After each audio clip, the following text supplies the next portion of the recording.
Bonjour la famille Senseiya, c'est Juan et vous êtes bien sur la chaîne Universeya. Je suis très ravi de vous retrouver les amis, la famille Senseiya pour une toute nouvelle vidéo. J'ai un petit peu la brogue, j'ai un peu pris froid pendant les vacances, mais vous inquiétez pas, vous allez pouvoir bien comprendre tout ce que je dis à l'intérieur de cette review. Je suis très heureux et triste à la fois de vous présenter cette review qui va concerner Casa de Lunades. Donc dernière figurine, dernier Marina EX à sortir par la marque Bandai. Cette gamme EX des Marina, des chevaliers de l'arc Poséidon s'achève ici avec ce dernier Marina à l'écaille de Lunades. Donc très heureux de vous la faire partager, mais comme je dis, triste puisque nous allons avoir aucune figurine donc sur cette partie là. Donc Bandai va maintenant se concentrer sur l'arc Hades et aussi sur les autres parties qui nous restent, comme la partie Asgard également EX. Et puis j'espère qu'ils nous sortiront d'autres choses, puisque maintenant une gamme vient de se finir, donc on va rester un petit peu sur notre fin. Donc j'espère que Bandai nous écoute et va nous faire de toutes nouvelles figurines un peu autres et se renouveler un tout petit peu sur les différents chapitres. Non pas chapitres qui manquent, mais surtout les films. Donc ça serait bien que Bandai se penche un tout petit peu sur les figurines des différents films qui sont déjà sortis. En attendant, ce Casa de Lunades, donc que j'ai acheté chez la boutique partenaire Luna Park Store. Donc voilà, si vous voulez acheter cette figurine, sachez qu'il y a un lien sous la vidéo pour aller directement sur la boutique pour avoir les figurines. Sachez que même si vous avez manqué des précommandes, elle a encore des figurines en stock. Certes, elles sont un tout petit peu plus chères que les précommandes, donc n'hésitez pas à aller faire vos précos avant. Donc là, le lien pour la boutique et le lien pour tomber directement sur ce Casa si vous avez manqué la préco de ce Casa chez Luna Park Store. Allez, c'est parti, on va faire l'historique maintenant de la figurine de Casa. Donc sous les différentes couvertures, sous les différentes figurines et styles qu'a pu sortir Bandai ou peut-être d'autres marques pirates cette figurine là. Allez, c'est parti les amis, on se retrouve juste après. Ciao, ciao, ciao. Mais pourquoi je dis ciao, ciao, ciao? À de suite pour la review. Ah non, j'ai oublié un truc. N'oubliez pas de vous abonner également sur la chaîne Universeya, d'activer la cloche de notification également si ce n'est pas déjà fait, afin de recevoir toutes les nouvelles sorties, puisque des toutes nouvelles figurines vont bientôt sortir. Il y a le Shiryu V3 EX qui arrive incessamment sous peu. Pourquoi je chuchote? Allez, c'est parti. La figurine de Casa qui vient dans une boîte, un surcarton, donc comme toutes les versions japonaises, donc afin de protéger la première boîte. Alors maintenant nous allons découvrir donc cette figurine là à travers les différentes sorties, donc l'historique de cette figurine, et on va commencer bien sûr par les 5 Close Myth Series donc de 1987 dite vintage, avec ses boîtes à voler. Donc cette première sortie de Casa, et puis ensuite cette réédition dans les années 2004, Bandai vous avait ressorti une version vintage, puis en 2008 est arrivée la version classique, donc en 2008 de ce Casa très joli. Puis ensuite est arrivée cette gamme EX, donc qui vient combler dans toute cette arc Poséidon et qui a démarré en 2015. Donc nous avons vraiment tous les Marina qui sont sortis. Et puis dans cette gamme là également, je tiens à rajouter la version de Titis Revival qui est sortie en 2021 également, qui complète cet arc Poséidon. Et puis aussi je vais rajouter les 5 V2 Broken, donc qui sont sortis en 2012, donc qui venaient je pense également avec ces POG, donc pour combler toute cette partie donc des personnages et des héros qu'on pouvait retrouver dans cet arc Poséidon. En tout 19 figurines pour cette gamme Poséidon Marina EX.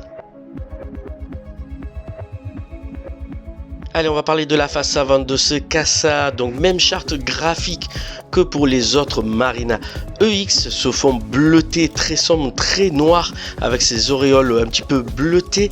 Casa dans une position neutre, on va dire, il est un petit peu trapu, un petit peu courbé, c'est la particularité de ce personnage. Et la représentation également de son écaille, donc Luminades, qui représente bien sûr donc une salamandre ici.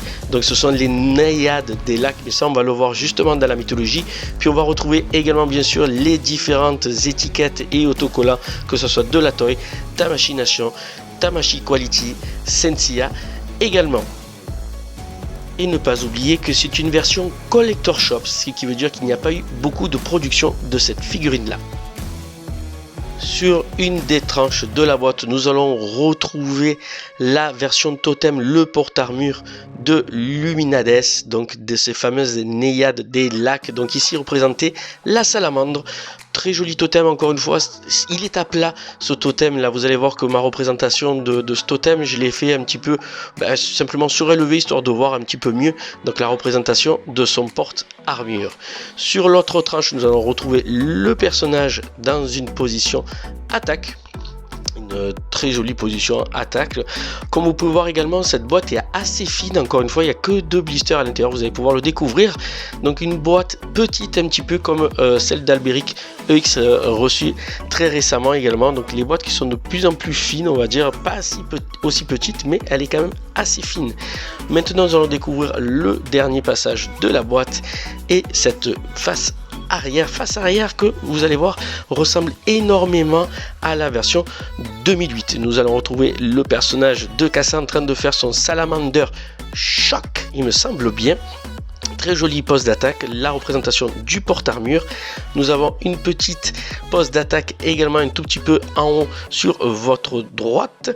Et puis nous avons les 4 visages, les 5 visages, pardon, non les 4 visages et le visage masqué, pardon, et puis une représentation en bas où le phénix donc lui traverse le corps avec ce fameux point, donc une fameuse scène qu'on peut retrouver dans le dessin animé.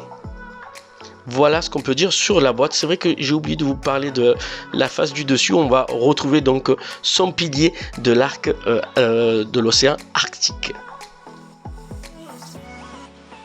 Nous allons retrouver 2 blisters à l'intérieur de la boîte de ce Kassa. Donc un premier blister où nous allons retrouver les éléments d'armure ainsi que le personnage, et le deuxième blister où nous allons retrouver les différentes configurations de pose de main ainsi que du totem. Le blister principal, ici vous allez pouvoir retrouver le personnage en position centrale, et encore une fois il nous a enlevé les mains civiles sur le personnage comme vous pouvez le voir.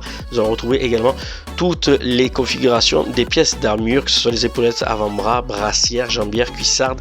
Nous avons 2 paires de protège-gants, également les genouillères et le casque qui est en plastique. Je trouve qu'il y a une petite différence de teinte entre la version plastique et la version métal, un petit peu plus jauni, mais on verra ça un peu plus en détail après. Deuxième blister avec donc la configuration porte-armure. Nous avons également la partie pectorale, le corset qui est jumelé à la jupe un petit peu façon Scylla EX, les 4 visages, les 3 paires de mains et le doigt qui pointe donc son adversaire. Voilà ce que je peux vous dire sur les 2 blisters que contiennent donc ce Kassa. On va voir ça un peu plus en détail maintenant. On enlève les protections plastiques afin de mieux se rendre compte de la teinte de l'armure, les couleurs ainsi que les détails. Ce Kassa qui est vraiment très chouette, hein, très chouette, on va dire. Son armure est vraiment atypique avec toute cette forme très pointue. Il n'y a pas une pièce donc de l'armure qui est une forme pointue, qui est une arête très sèche. Là encore une fois, regardez le corset qui jumelait à la jupe façon un petit peu Scylla EX.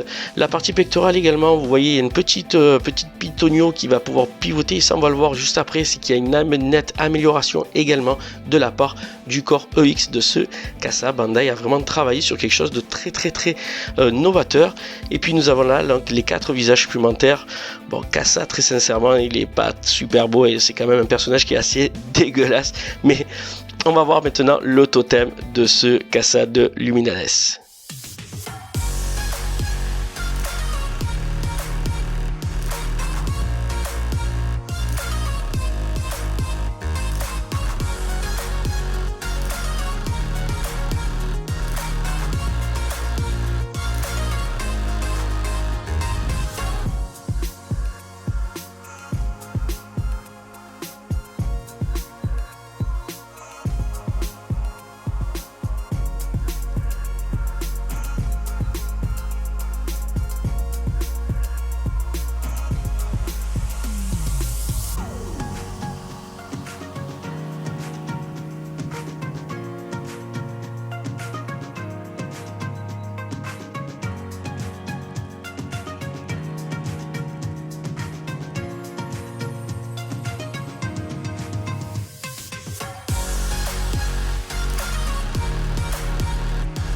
Allez, on va attaquer le montage du personnage. Comme vous pouvez le voir, Donc il a forcément les mains donc déjà aux couleurs de l'armure, puisque les mains civiles donc ont disparu. Test de rigidité ok pour ce personnage, donc très dur au niveau des jambes ainsi que des bras. Et puis il y a vraiment cette voilà, je vous montre cette petite particularité qu'a ce corps EX de ce Kassa. Comme vous pouvez le voir, il peut plus se pencher, il a plus de flexibilité. Et vous allez voir pourquoi et qu'est-ce qui a changé entre ce corps là ainsi que les autres. On a un système qui est mieux abouti pour ce personnage là. Là on a l'impression que la partie abdominale a déjà été un petit peu plus creusée. Et en fait, cette différence là, vous allez le voir maintenant, puisque je vais vous mettre un corps EX. Donc je vous mets celui de Bud. Bon, c'est Bud version pirate, hein, on va dire, mais c'est un corps identique à une version Bandai, on va dire. Et donc vous pouvez vous rendre compte qu'en fait la partie pectorale de Kassa est beaucoup plus courte comparée à celle de Bud. Là vous voyez, donc la partie haute qui a tendance à pivoter sur la version des corps classiques EX donc est beaucoup plus épaisse, tandis que celle de Kassa est beaucoup plus fine. C'est ce qui fait qu'en fait on a beaucoup plus de mouvement pour basculer le corps, que ce soit en avant ou en arrière, et afin de faire donc le corps trapu, le corps courbé, un petit peu bossu de ce Kassa. Donc ils ont travaillé sur, c'est pas grand chose, mais je trouve que le rendu de Bandai pour nous avoir fait ça est vraiment très chouette. Donc vraiment un petit point pour Bandai pour cette révolution là au niveau du corps, et afin qu'on puisse retrouver le Kassa comme dans la version animée ou dans la version manga. Pendant que je vous fais le montage de la figurine, rien d'extraordinaire encore une fois lorsque vous allez la monter. Le montage se fait très bien. J'ai fait quelques petites recherches au niveau de Kassa, et je suis tombé sur quelque chose que j'ai appris. C'est le fait que Kassa en fait est toujours casqué, que ce soit dans la version animée comme dans la version manga, et surtout manga. Et en fait, les dessinateurs ont eu énormément de difficultés, non pas les dessinateurs, mais les créateurs de figurines à l'époque, ont eu de difficultés de pouvoir lui créer donc sa chevelure en fait au personnage, vraiment très difficile, puisque en fait il apparaissait tout le temps casqué.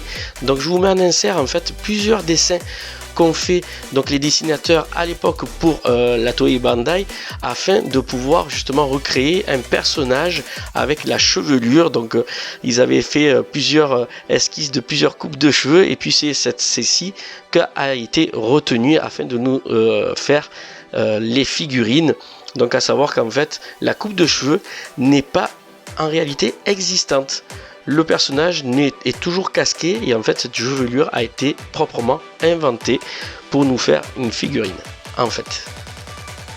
Alors là, la particularité, vous l'avez vu, c'est ce corset jupe un petit peu à la façon Scylla EX.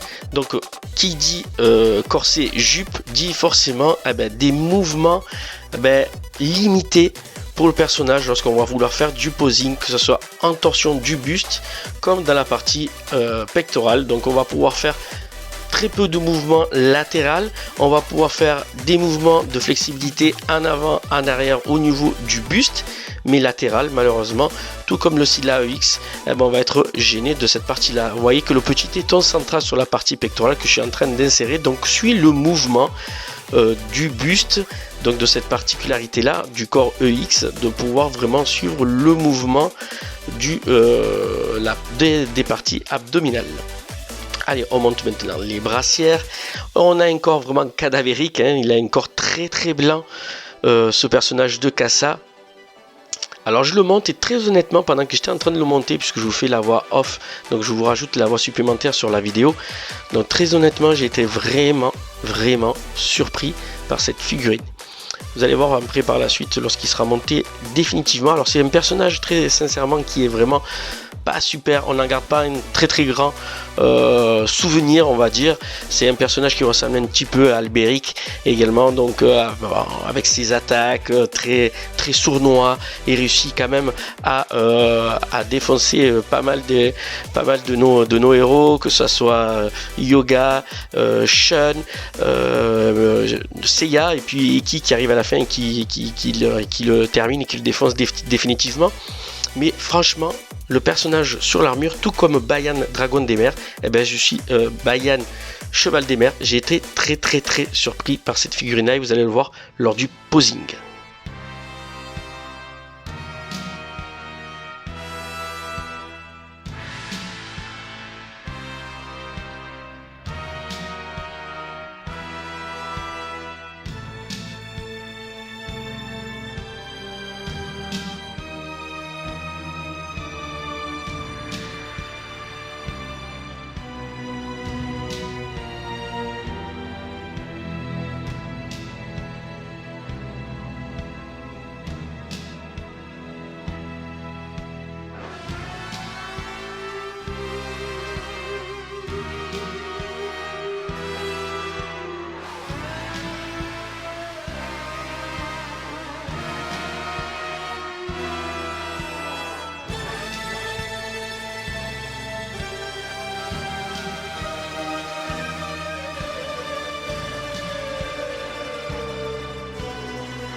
Allez, le verdict de ce Casa. On va commencer par les points négatifs.